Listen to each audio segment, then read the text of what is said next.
Mga kapobrika tosok, punta naman kami ng RMJ Floating Cottage. Ito, nakasakay kami ng bangka. Yan. Yan mga kapobrika tosok.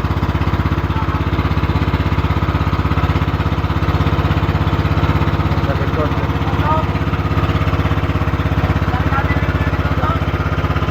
Yan mga kapobrika tosok. Punta kami ng RMJ Floating Cottage. Yan mga kapobrika tosok po. Yan ang gahe nagpalikod-likod lang. Yan malayo pa yung floating cottage. Dito pa kami sa may mga bakhawan. Ito yung bangka.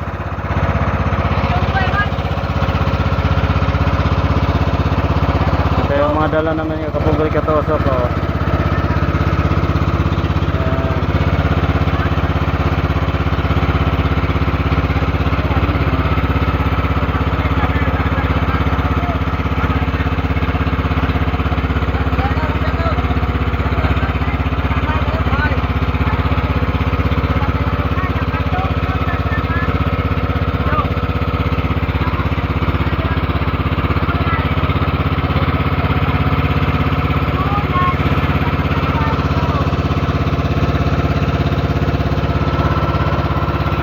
So palabas na kami mga kapobrika tosok po.